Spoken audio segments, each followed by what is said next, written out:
Hey guys, welcome back to my channel. Today I'll be showing you how I make this gorgeous Jamaican fried dumpling.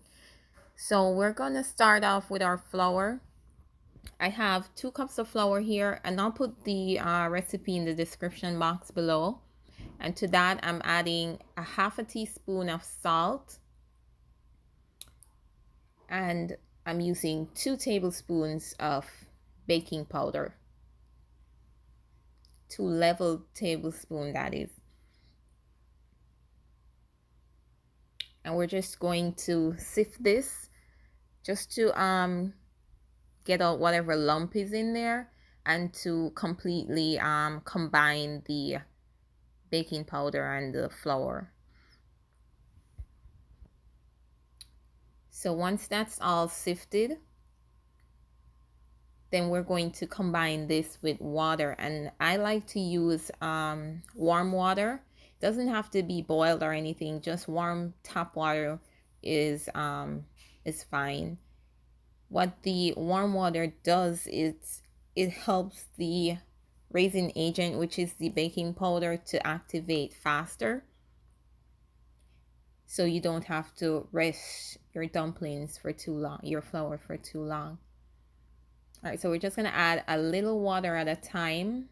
I don't know how much to tell you. It varies based on the flour that you're using, because some flour has more elasticity than others, so will take more or less water to knead it. So you just add a little at a time until your dough is combined.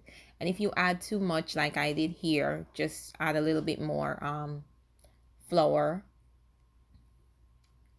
and just knead it until you get like a soft dough that's not too sticky.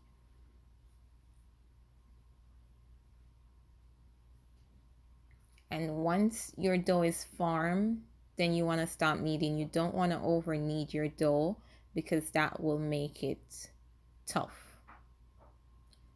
So as soon as I knead the dough, then I form the small balls for the dumpling. So I just roll them up like that in my hand, and I'll show you guys. I'll slow down and I'll show you guys how I make the balls. And then I rest them. Sometimes I rest them in the same container if there's enough space, but this one is kind of small, so I'm just gonna rest them in that baking dish right there. All right, so this is how I form it. Like, I put it right in the middle, and that's where my fingertip goes, and then I just gently press against the palm of my other hand while I go in a circle. I'm not pressing down hard. And you can practice this with like a golf ball or something. All right, so once I'm finished, then I'm going to let these rest. The longer you can rest them, the better it is. This time I was going somewhere, so I actually rest these for like 2 hours. So I just cover it with like a dish towel or something and rest them. All right, so now that our flour is rested, it's time to fry them. And when you're frying them, once you lift them up, they're going to lose the shape, so you just have to roll them a little bit and then place them in your oil. And I always start off with cold oil. I don't let the oil get to too much of a temp, so I start off with like cold to warm oil. And I fry my dumpling on low settings. I try to use setting number 2, just so they cook through to the inside, and not get too brown on the outside without them cooking on the inside. Because if your fire is too high, you're gonna have golden brown dumplings and the inside is raw.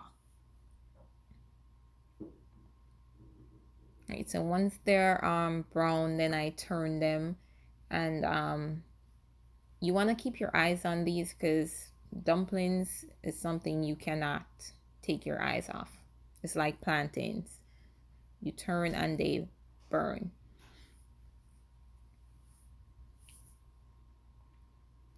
All right, so whatever, you just want to switch these around, whatever area you think is not brown enough, then you just turn them around and brown them. And if you're doing like deep fat frying, then they'll turn by themselves, because once they brown, they'll float and then they'll turn over. Sometimes you have to flip them over, but it's a lot easier to maneuver when it's deep fat frying.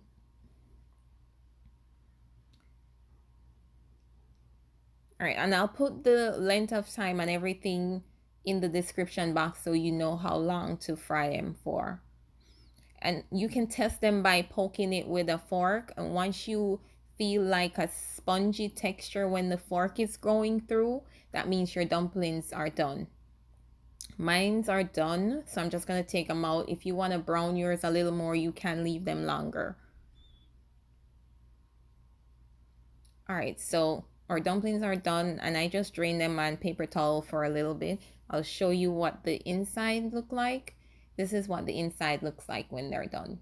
Soft on the inside and crunchy and crispy on the outside. Well, thank you guys so much for joining me, and I will see you guys next time. Remember to like and subscribe and hit the notification bell. Thank you.